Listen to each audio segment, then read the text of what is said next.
Hello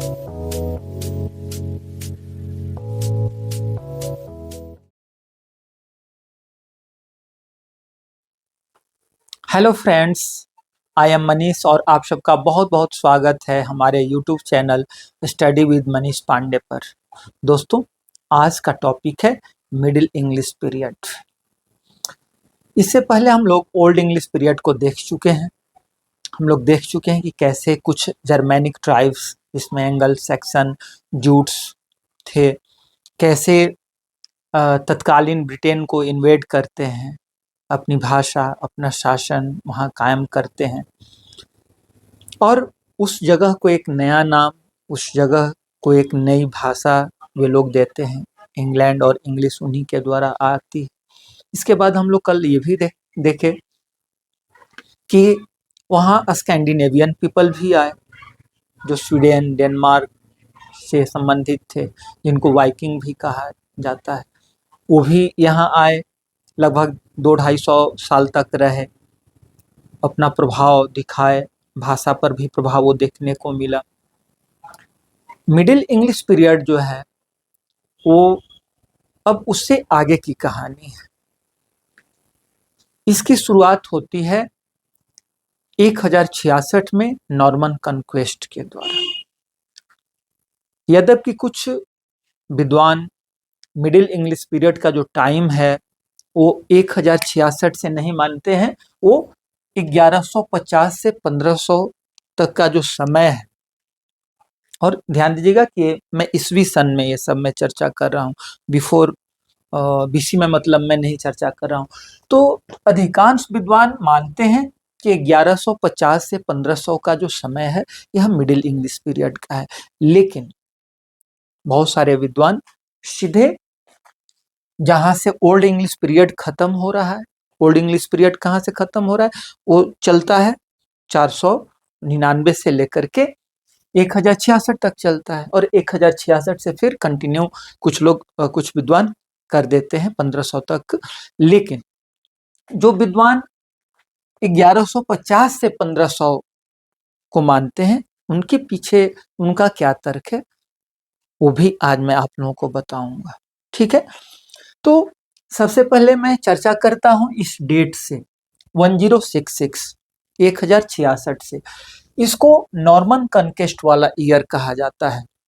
Norman conquest का मतलब कि फ्रेंच पीपल इन्वेड करते हैं तत्कालीन ब्रिटेन पर, तत्कालीन इंग्लैंड पर, और वहाँ अपना शासन भी कायम करते हैं, अपने साथ अपनी भाषा भी ले आते हैं। और चूंकि वो इन्वेडर हैं, वो बलशाली हैं, तत्कालीन इंग्लैंड को हराते हैं और वहाँ अपना शासन कायम करते हैं, तो जैसा कि यह होता रहा है कि जो आक्रमणकारी है वो अपनी भाषा को, अपनी संस्कृति को, अपने हर चीज को ज्यादा सुपीरियर समझता है, और जिस पर वो शासन करने जा रहा है उस पर वो एक तरह से लाद भी देता है। तो यहाँ भी वैसा ही होता है। यहाँ फ्रेंच जो लैंग्वेज है वो क्या कर दी जा रही है, इंग्लिश पर थोप दी जा रही है। वे लोग इंग्लिश भाषा के प्रचार प्रसार के लिए कुछ नहीं किए। किस भाषा के प्रचार प्रसार के लिए किए? चूंकि ये फ्रेंच पीपल थे, तो फ्रेंच भाषा के एक्सपेंशन के लिए प्रयास किए। फ्रेंच शब्द इंग्लिश में आए, और यह उतनी बड़ी बात नहीं है कि फ्रेंच पीपल अपनी भाषा को थोपे, अपनी भाषा के विस्तार पर ध्यान दिए, अंग्रेजी के विस्तार पर ध्यान नहीं दिए। ये उतनी बड़ी बात मुझे नहीं लग रही है, जितनी बड़ी बात मुझे यह लग रही है कि तत्कालीन जो अपर क्लास के पीपल थे इंग्लैंड के, वो लोग अपनी भाषा अर्थात अंग्रेजी को छोड़ करके फ्रेंच पीपल के साथ सुर में सुर मिलाने लगे। They started writing, they started speaking, they started learning in only and only French language. वो फ्रेंच का साथ देने लगे। फ्रांसीसियों का तो साथ दिए ही, साथ में फ्रांस की जो भाषा है उसका भी साथ देने लगे। और यही कारण है कि 1066 से 1150 का जो लगभग 100 साल का समय है, समझ जाइए कि एक भी ग्रेट राइटिंग नहीं आया, क्योंकि कोर्ट पैट्रोनेज मिला नहीं, शासन प्रशासन के द्वारा कोई हेल्प मिला नहीं अंग्रेजी को, और बड़े लोग तो सुर में सुर मिला लिए, तो कोई महान रचना, कोई बढ़िया रचना आई नहीं। और इसलिए इस पीरियड को, ये लगभग 100 साल का जो पीरियड है, उसको डार्क एज कहा जाता है। और इसलिए ही जो बहुत सारे विद्वान हैं 1066 से 1500 तक का जो समय है उसको नहीं मानते हैं, बल्कि वो 1150 से 1500 तक का जो समय है उसको मानते हैं मिडिल इंग्लिश पीरियड का। ठीक है, अब इसमें हम देखते हैं role of middle and lower class in the survival of English language. जैसा कि मैं बताया कि जो अपर क्लास के लोग थे वो अंग्रेजी को छोड़ दिए, लेकिन अंग्रेजी के साथ टिका कौन रहा? अंग्रेजी के साथ टिका रहा मिडिल क्लास और लोअर क्लास। लोअर क्लास की भाषा वहीं रही, अंग्रेजी की अंग्रेजी ही रह गई, मिडिल क्लास की भी भाषा घर पर इंग्लिश ही रह गई। यद्यपि जो बच्चे थे स्कूल जाते थे तो स्कूल में पढ़ाई होती थी फ्रेंच में, लेकिन घर पर माँ, पिताजी या अन्य जो फैमिली मेंबर्स होते थे वो इंग्लिश में ही बात करते थे। तो इस तरह से अंग्रेजी को ये लोग क्या किए? कंट्रीब्यूट किए। और वही नहीं, जब फ्रेंच पीपल आए इंग्लैंड में तो वहाँ फ्रेंच महिलाओं से शादी भी किए। इतिहास गवाह है, हर जगह ऐसा होता है कि जो विदेशी आते हैं, जो बाहरी आते हैं, जो शासन चलाते हैं, तो अपनी बेटी को नहीं देते हैं। किसको देते हैं? अपने लड़का का हाथ दे देते हैं वहाँ जिस पर वो शासन कर रहे हैं, वहाँ की बेटी। भारत में भी ऐसा हुआ है, इतिहास गवाह है कि कैसे ऐसा हुआ है। ठीक है, आप सब जानते हैं। तो मैं ये कहना चाहता हूँ कि जो मैरिज रिलेशन हुआ, जो शादी संबंध हुआ, फादर है फ्रेंच, माँ है ब्रिटिश। बाप बोल रहा है फ्रेंच क्योंकि वो फ्रांस का है, माँ चूंकि इंग्लैंड की है, ब्रिटिशर है, वो बोल रही है अंग्रेजी। तो बच्चा जो है, माँ जो मदर टंग, असली तो माँ जिस भाषा में बात करती है बच्चा से, वो तो बच्चा के पास बढ़िया से तो ट्रांसफर हो ही जाता है। अंग्रेजी इस तरह से इस मिडिल इंग्लिश पीरियड के शुरुआती 100-150 साल जो है उसमें इस तरह से बची, अन्यथा क्या पता अंग्रेजी समाप्त हो गई रहती। खैर, इसके बाद अब थोड़ा सा मैं बताना चाहता हूँ difference between old English and middle English. Old English आप लोग ऑलरेडी मेरे प्रीवियस वीडियो में जान चुके हैं कि वह जर्मैनिक इफेक्ट में वो थी, जर्मनी के प्रभाव में, जर्मनी की जो भाषा थी उसके प्रभाव में थी। इसके बाद वाइकिंग लोग आ गए, स्कैंडिनेवियन। ये ओल्ड इंग्लिश पीरियड का क्वालिटी है। दूसरा क्वालिटी है कि वो इन्फ्लेक्शनल थी। वर्ड एंडिंग से पता चल जाता है कि वो सिंगुलर है, प्लूरल है, मैस्कुलिन है, फेमिनिन है, या तमाम जो इंफॉर्मेशन है वर्ड एंडिंग से पता चल जाता था। वो इन्फ्लेक्शनल, हाईली इन्फ्लेक्शनल लैंग्वेज थी ओल्ड इंग्लिश पीरियड में। लेकिन जब मिडिल इंग्लिश में वो अंग्रेजी आती है तो बहुत सारा चेंजेज होता है, बहुत सारा चेंजेज होता है। हम लोग वन बाय वन देखेंगे। उसमें एक बात मैं बता देना चाहूँगा कि जो हाईली इन्फ्लेक्शनल लैंग्वेज थी उससे वो हाईली एनालिटिकल लैंग्वेज में वो चेंज हो जाती है। ठीक है, वो ग्रेजुअल होता है, ऐसा नहीं कि ओवरनाइट नहीं हो जाता है, लेकिन वैसा हो जाता है। इसके बाद आप लोग जानते हैं कि जॉन गुटनबर्ग ने प्रिंटिंग प्रेस का आविष्कार किया। ठीक है, जॉन गुटनबर्ग का तो जो कंट्रीब्यूशन है पूरी दुनिया को तो मतलब बयान नहीं किया जा सकता है। अगर प्रिंटिंग प्रेस नहीं आया रहता तो हम लोग किताबें कहाँ से पढ़ते।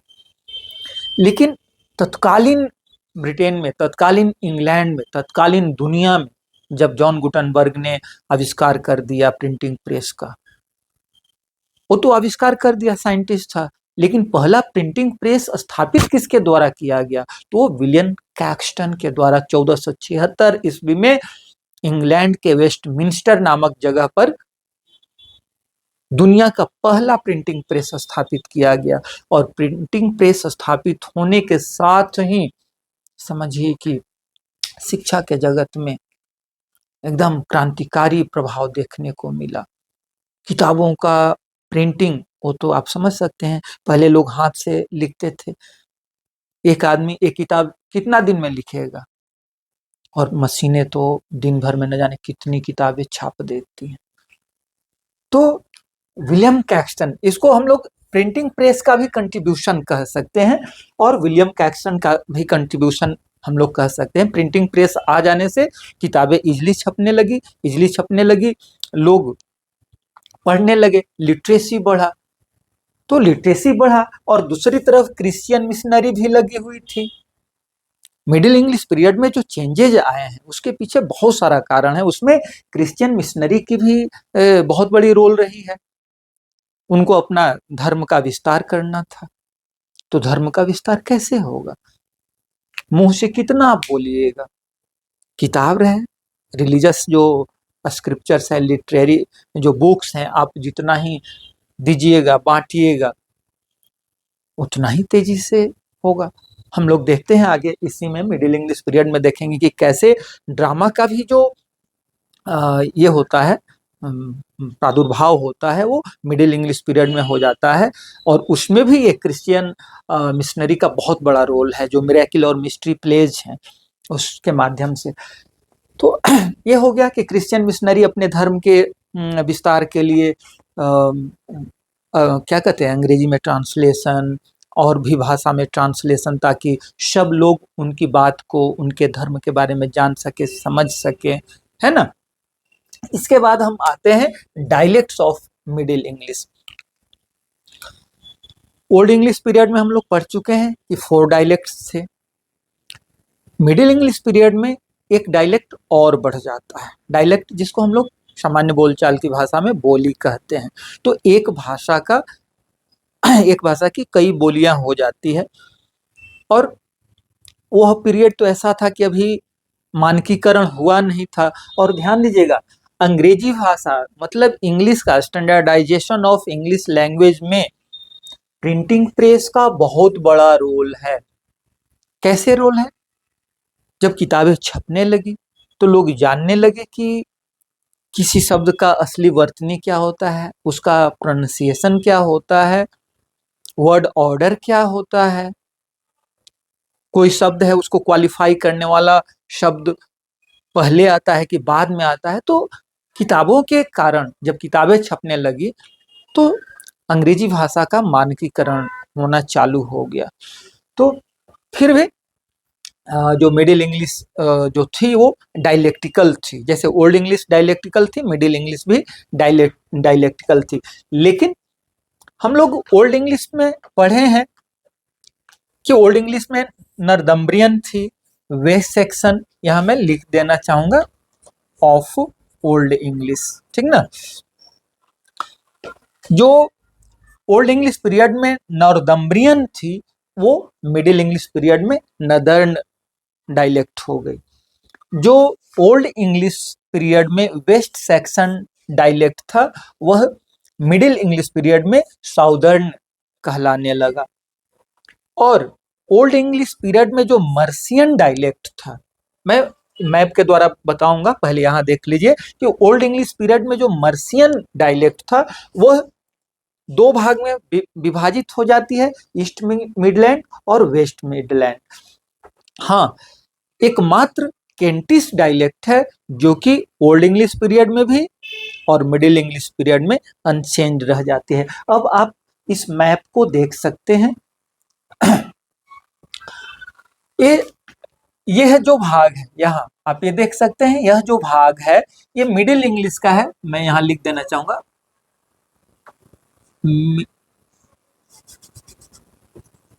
Middle English dialect. Middle English dialect है ये। तो ये जो नदर्न है वो क्या था ओल्ड इंग्लिश में? ओल्ड इंग्लिश पीरियड में इसी को नॉर्थम्ब्रियन डायलेक्ट कहा जाता था, इतना को नॉर्थम्ब्रियन कहा जाता था। और ये जो आप देख रहे हैं वेस्ट मिडलैंड और ईस्ट मिडलैंड, ये जो इतना पार्ट है आप यहाँ देख सकते हैं, यह ओल्ड इंग्लिश पीरियड में क्या था, ये मर्सियन था।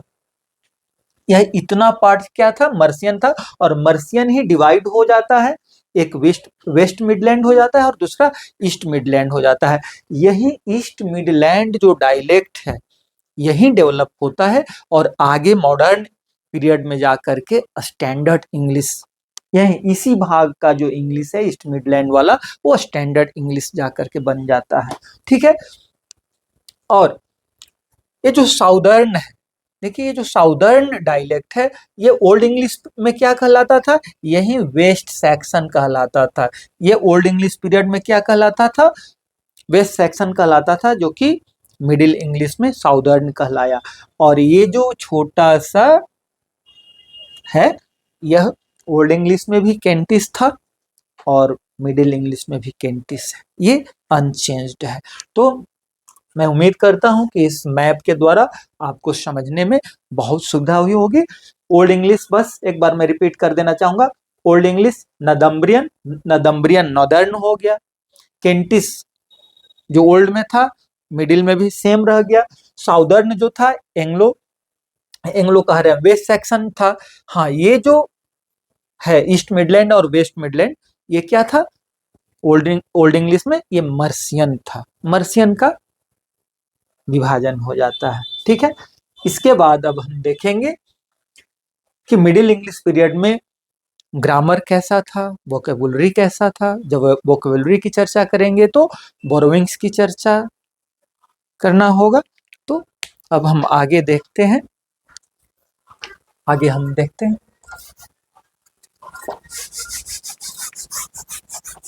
मिडिल इंग्लिश पीरियड का जो वोकेबुलरी है, जो शब्दावली है, वो मुख्य रूप से हम देखते हैं कि बोरोविंग से प्रभावित है। जिस तरह से ओल्ड इंग्लिश पीरियड में वाइकिंग का अर्थात स्कैंडिनेवियन लोन वर्ड्स का या लैटिन का प्रभाव देखने को मिलता है, इस पीरियड में बहुत ज़्यादा प्रभाव देखने को मिलता है फ्रेंच लैंग्वेज का। फ्रेंच लैंग्वेज से लगभग 10,000 वर्ड्स इंग्लिश में आए। कितने आए, लगभग 10,000 शब्द, 10,000 words of a French language came into English, and surprisingly 75% of those words are in use even today। उसमें से 75% जो शब्द हैं वो आज भी यूज में है, ये सबसे बड़ी बात है। जैसे वो सब शब्द कौन सा है आप देख सकते हैं, रॉयल्टी। ऐसे तो अब 10,000 शब्द तो बहुत ज्यादा होते हैं, उसमें से कुछ 2-4-10 मैं यहाँ लिखा हूं जो इम्पोर्टेंट है। रॉयल्टी है, रीम है, होमेज है, होमेज यानी श्रद्धांजलि, प्रिंस है, प्रिंसेस राजकुमार राजकुमारी, Duke duchess, palace castle, hall sovereign, है ना। ये सब शब्द कैसे हैं, फ्रेंच वर्ड्स हैं जो कि अंग्रेजी में आए। ठीक है ना। सॉवरेन जिसका अर्थ संप्रभु होता है, सॉवरेन से ही सॉवरेनिटी हम लोग पॉलिटिकल साइंस में भी पढ़ते हैं ना। इसके बाद है लैटिन बोरोविंग्स। ये फ्रेंच वर्ड्स तो था ही, जैसा कि मैं शुरू में ही बता चुका हूँ कि फ्रेंच लोग आए तो फ्रेंच लैंग्वेज के एक्सपेंशन के लिए वो लोग काम किए। फ्रेंच में ही शासन प्रशासन सब कुछ चलने लगा, यहाँ तक कि स्कूलों में जो शिक्षा दीक्षा होती थी वो भी फ्रेंच में होने लगा। तो फ्रेंच का बढ़ना वो तो स्वाभाविक था। इसके बाद दूसरा जो प्रभाव है लैटिन बोरोइंग्स। लैटिन बोरोइंग्स आप ओल्ड इंग्लिश पीरियड में भी देख रहे हैं और वो कंटिन्यू रह रहा है, इवन मिडिल इंग्लिश में भी चल रहा है। और ध्यान दीजिएगा लैटिन वर्ड्स जो आए, देखिए मैं यहाँ जो लैटिन शब्द आए वो कुछ तो डायरेक्ट आ गए और कुछ मतलब कैसे है थोड़ा घुमा करके आए, या ठीक उसी तरह से हम लोग फ्रेंच शब्दों के बारे में भी कह सकते हैं, कुछ तो डायरेक्ट आ गए अंग्रेजी में, कुछ क्या कहते हैं, फ्रेंच से आया लैटिन में, लैटिन से आया इंग्लिश में, तो ये अक्सर होता है। तो ठीक है, लैटिन वर्ड्स आए अंग्रेजी में और ओल्ड इंग्लिश पीरियड से ही आ रहे थे। और वो सब कुछ शब्द हैं, जैसे कि हिस्ट्री एक शब्द है, हिस्ट्री लैटिन वर्ड है।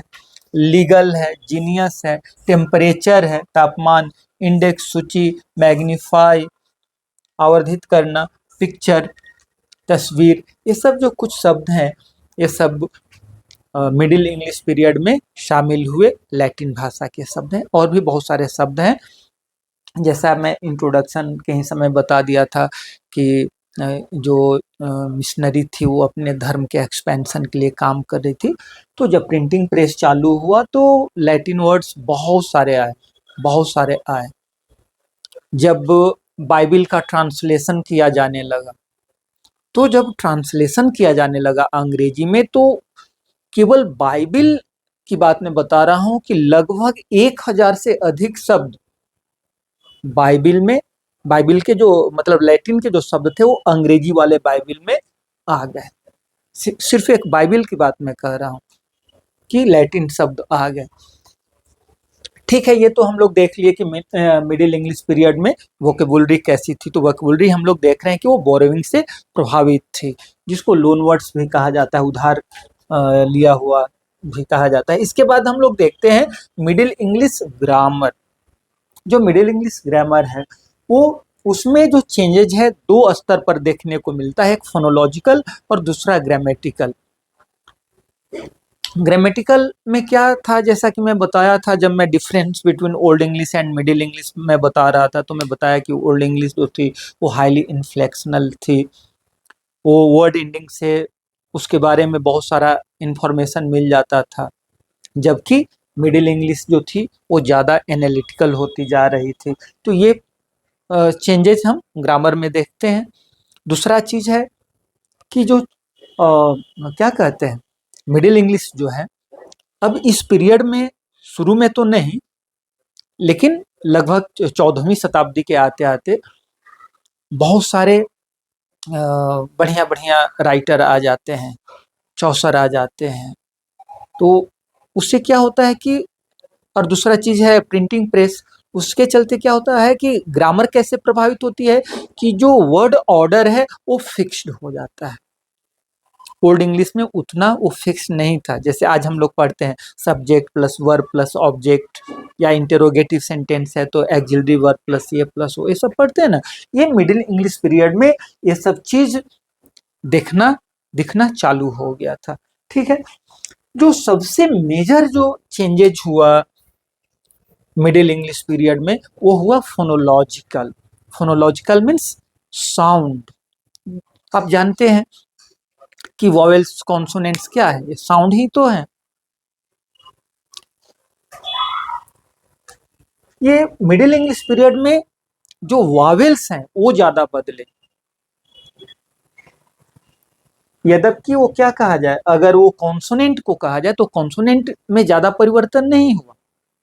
कॉन्सोनेंट लगभग वो आज तक वैसे ही थोड़ा बहुत चेंजेस के साथ दिख सकते हैं, लेकिन मिडिल इंग्लिश पीरियड में वॉवेल्स में आमूल चूल परिवर्तन हो गया, अर्थ शेकिंग चेंजेज हो गया। और वो क्या था, हम लोग यहाँ उदाहरण के द्वारा देखेंगे। पहले ये देख लें कि ग्रेट वॉवेल शिफ्ट, जिसको शॉर्ट में जीवीसी भी कहा जाता है। क्या कहा जाता है? GVC, great vowel shift. The great vowel shift was a major linguistic change. कैसा चेंज था? लिंग्विस्टिक चेंज था इन द लॉन्ग वॉवेल्स। किसमें? लॉन्ग वॉवेल्स में, not in the short vowel, not in the consonants. Long vowel में, जिसको हम लोग हिंदी में कहना चाहें तो क्या कहेंगे? दीर्घ स्वर कहेंगे। नहीं, हम लोग हिंदी में पढ़ते हैं दीर्घ ई, दीर्घ उ, है ना, ह्रस्व ई, ह्रस्व उ। तो जिसको हम लोग दीर्घ ई या दीर्घ उ इस तरह का कहते हैं, दीर्घ को ही अंग्रेजी में लॉन्ग कहा जाता है। ठीक है, तो और ये चेंजेस 14वीं शताब्दी से चालू होता है और ये ग्रेजुअल होता है, ओवरनाइट नहीं हो जाता है, या 10 दिन 1 महीना 100 साल में नहीं हो जाता है। ये 14वीं शताब्दी से 18वीं शताब्दी तक धीरे धीरे चलता रहता है। और आज जो अंग्रेजी हम देखते हैं वो इसी का परिणाम है। आज हम ओल्ड इंग्लिश को बिल्कुल नहीं पढ़ सकते हैं। क्यों? क्योंकि उस समय का लेटर भी डिफरेंट था, साउंड भी बिल्कुल डिफरेंट था। और मिडिल इंग्लिश पीरियड के बहुत सारे चीज़ों को हम पढ़ सकते हैं। मैं ये नहीं कह रहा हूँ कि सब चीज़ को पढ़ सकते हैं, क्योंकि उस समय भी आप देख सकते हैं कि इतना समय लगा है साउंड चेंज होने में। चौसर जो कि मिडिल इंग्लिश पीरियड का सबसे महान पोएट है, महान राइटर है, उसकी भी रचना कहीं कहीं आपको परेशान कर सकती है। उसकी जो फेमस रचना पढ़िएगा, कैंटरबरी टेल्स। तो यहाँ मैं कह रहा हूँ कि before GBC English long vowels were pronounced similarly to their European counterparts. Great vowel shift होने से पहले जो लॉन्ग वावेल कैसे उच्चारण किए जाते थे, जैसा कि अन्य यूरोपीय भाषाओं में उच्चारण होता था, उसी तरह का उच्चारण होता था इंग्लिश लॉन्ग वावेल का भी। लेकिन ग्रेट वावेल शिफ्ट के बाद वो चेंज हो गया। अब देखिए ना, यहाँ में एक आध छोटा सा उदाहरण में लिखा हूं कि अब आज हम लोग पढ़ते हैं BIT, बाइट पढ़ते हैं ना। लेकिन उस जमाने में ग्रेट वावेल शिफ्ट से पहले इस BIT भी वैसे ही पढ़ा जाता था जिस तरह से BEET बीट पढ़ा जाता था। लाइफ, LYF आज हम लोग पढ़ते हैं लाइफ, ये हो रहा है ना, लॉन्ग वावेल हो रहा है ना, जबकि उस समय लिफ जैसा पढ़ा जाता था। इसके बाद अब देखिए, एक ही शब्द का कई उच्चारण, वो तो आज भी है। केवल ये दो शब्द जो कि हमारे किचन का हिस्सा है, टोमेटो, पोटैटो, बहुत सारे देश में टोमेटो इसको पढ़ा जाता है, बहुत सारे देश में टोमाटो पढ़ा जाता है। जो ब्रिटिश इंग्लिश है उसमें टोमाटो पढ़ा जाता है, इसको पोटाटो पढ़ा जाता है। ये लॉन्ग वावेल हो गया, टोमाटो, पोटाटो, लॉन्ग वावेल हो जा रहा है, दीर्घ लंबा खींचना पड़ रहा है। जबकि बहुत सारे देशों में इसका उच्चारण ऐसे भी होता है। तो टोमेटो, पोटैटो का जो साउंड है, जो प्रोनाउंसिएशन है आफ्टर ग्रेट वावेल शिफ्ट, ये हो गया। ठीक है। इसके बाद हम देखेंगे literature in middle English period.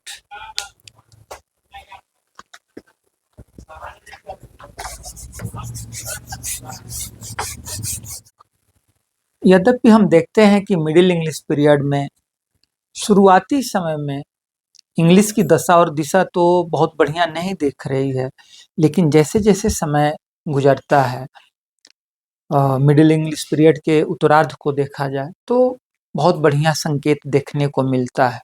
और ये सब चीज़ें कैसे पता चलती है हमें? कुछ ग्रामर में आए बदलाव के चलते, ग्रेट वावेल शिफ्ट के चलते, और कुछ जो राइटर्स इस पीरियड में आते हैं, कुछ महान राइटर्स आते हैं और उनका कंट्रीब्यूशन इतना बड़ा होता है कि उस चीज़ को लेकर के हम ये बात कह सकते हैं। तो सबसे पहले हम कुछ राइटर की चर्चा करते हैं। उसमें पहला हम नाम देखते हैं जॉन वाइक्लिफ को। जॉन वाइक्लिफ, जिनका जन्म 1328 में हुआ था और 1384 में चल बसे थे, लेकिन इनका बहुत बड़ा कंट्रीब्यूशन था। दरअसल ये कोई बहुत बड़े, मैंने उसको कहा जाए कि शुद्ध राइटर नहीं थे, ये थे एक थियोलॉजियन थे, ऑक्सफोर्ड के थियोलॉजियन थे, एक सोशल रिफॉर्मर, सोशल और रिलीजियस रिफॉर्मर थे, सुधारक थे।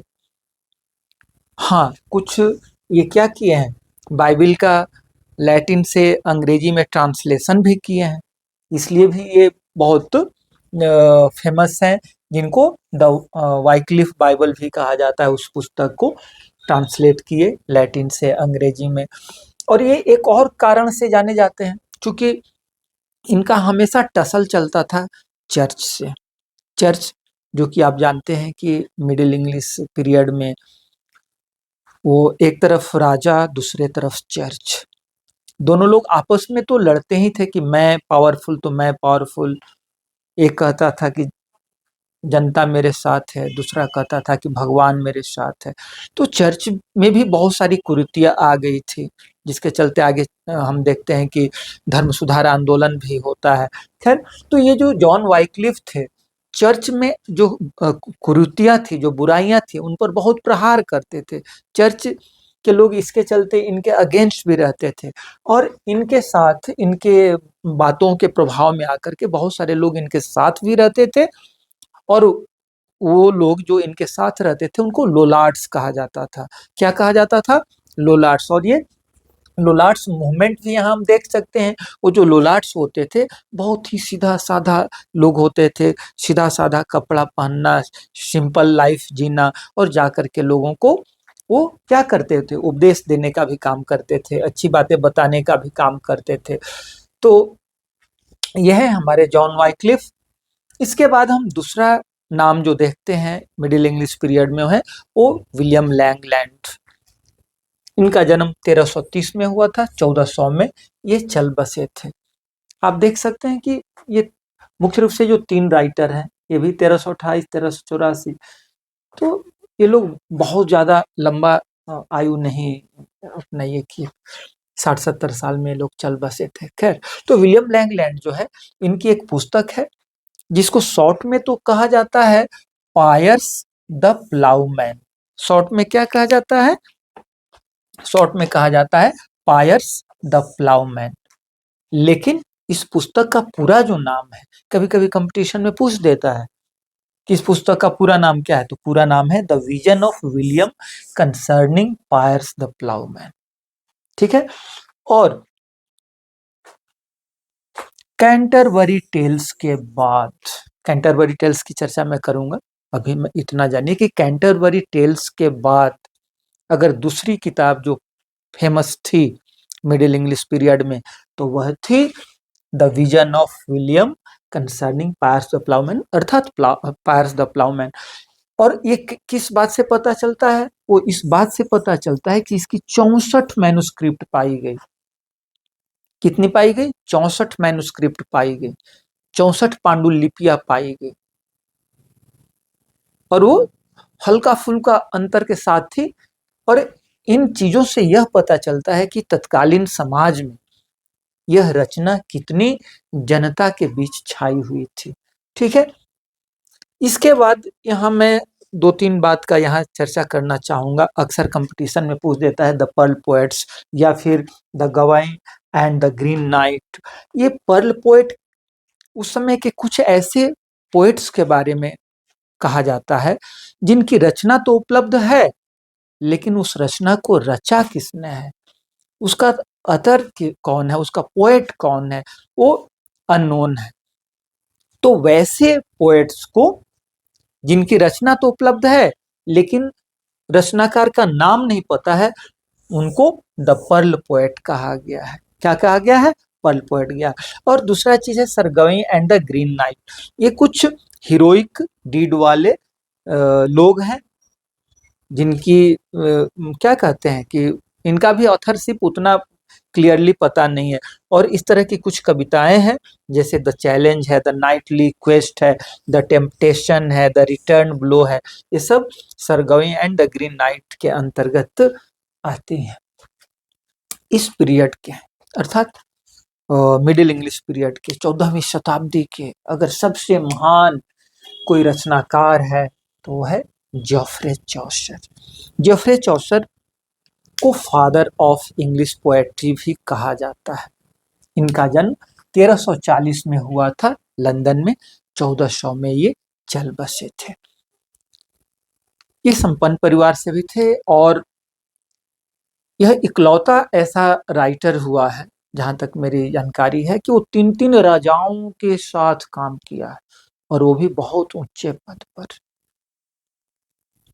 फ्रांस गए, इटली गए, इंग्लैंड में तो थे, और अलग अलग पर्पस से गए, अलग अलग काम के लिए गए। तो इससे पता चलता है कि कितने मतलब राजा के भी विश्वास पात्र थे, कितने विद्वान थे, इससे यह भी पता चलता है। कुछ फ्रेंच में राइटिंग है, कुछ इटालियन पीरियड से जुड़ी हुई राइटिंग है, इंग्लिश में तो है। कहा जाता है कि जोफ्रे चौसर ने अंग्रेजी रूपी शिशु को उंगली पकड़ करके चलना सिखाया। तो ठीक है। और एक बात जो मैं यहाँ नहीं लिखा हूं, मैं लिख देना चाहता हूं कि यह पहला कवि हुआ, कवियों के इतिहास में इंग्लैंड में पहला कवि हुआ जिसको वेस्टमिंस्टर अबे में दफनाया गया। इनकी जो समाधि है वो वेस्टमिंस्टर अबे में है ना। ये पहला कवि थे, पहला महान कवि। ठीक है। इनका जो लिटरेरी पीरियड है उसको 3 भाग में बांटा जाता है। पहला भाग जो है वो फ्रेंच पीरियड है। फ्रेंच पीरियड की कुछ जो रचनाएं हैं, द बुक ऑफ डचेज है। दूसरा है द पार्लियामेंट ऑफ फाउल्स है, ये फ्रेंच पीरियड की है। दूसरा जो पीरियड है वो इटालियन पीरियड है, और इटालियन पीरियड की जो रचनाएं हैं ट्रैवलस एंड क्रेसिडा है। और यह इस कविता को सबसे लॉन्गेस्ट कंप्लीट पोएम भी कहा जाता है।